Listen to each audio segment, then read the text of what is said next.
buli kintu kirina akaseera kaakyo naye kituuka ne kiyitwako.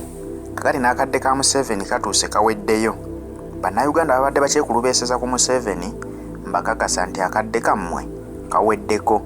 Museveni bw'aba agenda talina gwagenda kugenda naye, agenda kutambula makubo ge mwenna abaleke wano. Simanyi kye mugenda kusigala nga munnyonnyola bannayuganda ku bikolobero bye mukoze bannayuganda. Kikoze bulungi nti babimanyi bulungi, ate era nammwe baba bamanyi bulungi nti gundi yatukola kino, gundi yatukoze kino. Essaawa eno ensimbi y'omusolo eriibwa. Tewakyali kitongole kya gavumenti kikola nga kikolera bannansi, wabula bikola nga bikola okulyawulya ensimbi z'omuwi w'omusolo munnayuganda. Naye ekiseera kya Museveni kituuse okugenda. Agenda kugenda abaleke wano, mujja kubinnyonnyola bannayuganda. Mukadde bannayuganda bwe baberedde nga bakaaba nga balajja n'okusaba obuyambi okuva mu gavumenti, mubadde museka busesi nga mukuba buladdi. Wabula essaawa yammwe egenda kutuuka nga mmwe mukaaba nga bannayuganda ate be bakuba obuladdi. Ebifo by'emmaaso baabibalekerawo biririzavudde byammwe. Kikikwasa na nsonyi ne ku kkanisa mujja babakubira obugombe, mukubo muyitamu babakubira obugombe. Mutudde ne famire zammwe mu makanisa. Naye ng'ez'abalala yemmwe kubamu abavuga amamotoka, abavuga zi drone eziwamba abantu okubabuzaabo. Yemmwe abayimirira mu zi ofiisi zammwe ne muduumira ne mugamba mugende mukwate ono, mugende mukwate oli, mugende mukwate oli, mugende mukwate oli mumubuzeewo. Yemmwe abalya ssente z'abanaku eziva mu bibiina ebigabirizi by'obuyambi. Zino ssente zizze zigenda kuyambako balwadde ba Mukenenya. Zino ssente zizze zigenda kuyambako ku balwadde b'omusujja gw'ensiri, okukendeezaako okusaasana kw'omusujja gw'ensiri. Mugule obutimba bw'ensiri ne mulya ssente z'abanaku. Essente nejja nti egenda kuyambako Bakalamoja, egenda kuyambako bantu baffe ab'omu Northern Uganda abaakosebwa entalo. Ezo ssente nazo ne muzirya. Ssente nejja nti egenda kuyambako baganda baffe abatawanyizibwa amataba mu bitundu bya Elgon ne Kasese, ezo nazo ne muzirya. Ssente nezijja nti zigenda kuyambako kukola nguudo, ezo nazo ne muzirya. Ssente nezijja nti zigenda kuyambako kuteekawo amalwaliro mu bitundu ebiri ewala ne Kampala, mu bitundu eby'omu byalo eyo, ezo nazo ne muzirya. Nazo ne muzikuba mu nsawo. Ssente nezijja zino zigenda kuyambako kuba talinamu asirizi mu biseera ebyakazigizigi, ezo nazo ne muzirya. Olaba banaye mulya mubba ssente z'akawunga kalina okuweebwa abanaku, ezo nazo ne muzirya. Ne mubba ssente ezirina okugula amata ag'abanaku abateesobola, ezo nazo ne muzirya. Mwe mutuula ne mwegali ne mweterekera omusaala gwe mulina okufuna, gwe mulina oyingiza mu nsawo zammwe.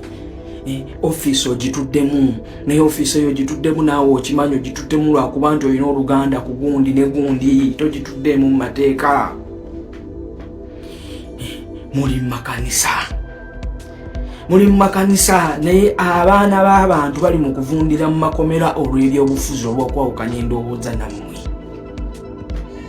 Nga bwe mutudde n'abaana bammwe mu kanisa mu ekereziya, n'Olivia Lutaya we yandibadde n'omwana we ng'atudde mu kyaki asinza ku Mutonzi. Muyineko ku mitima, muyina effutubizi, omusaayi gw'abannansi gubajjudde ku mikono, amaziga g'abannansi gabajjudde ku mikono, okulima ebikolimo by'abannansi bibajjudde. Mutudde mu makanisa naye olwaliro mwe mukeera ku makya ne mugenda ne musenda abanaku ne mubagoba ku mataka.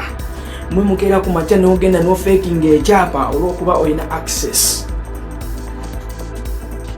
Olina abanene, musengudde abantu ku mataka, mussa abantu, naye olwaliro muli mu ekereziya.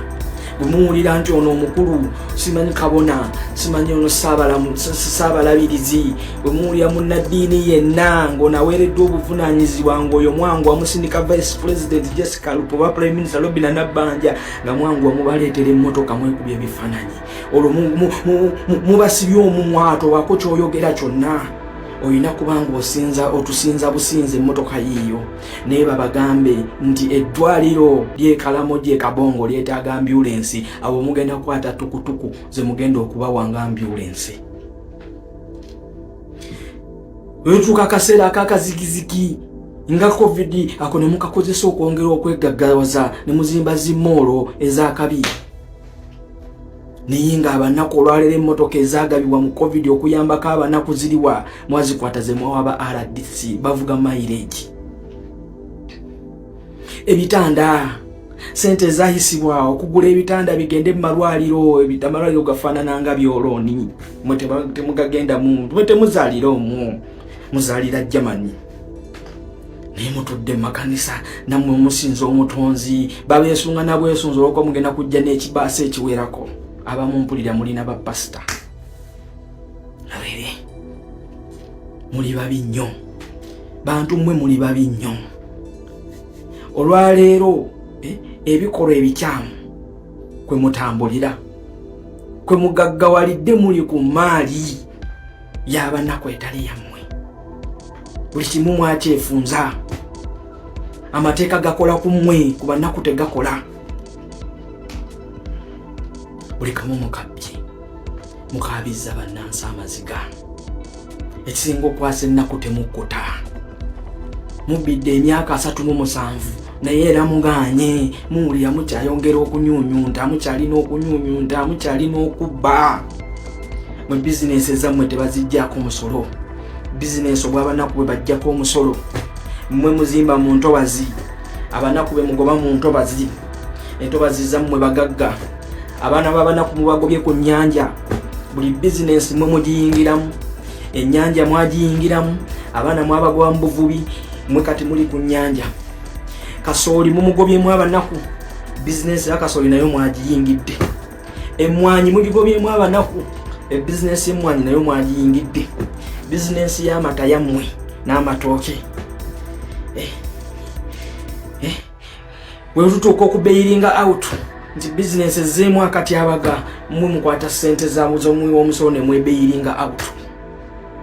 Naye abanaku abagamba balina bizinesi za South Sudan covid yabanyigamu mubayambe, babiyinzika, basembuule, bawava muno, WBS ng'egwa, abo bo temutawana mugula bagule. Bo temubayamba. Naye mbakakasa. Mbakakasa kijja.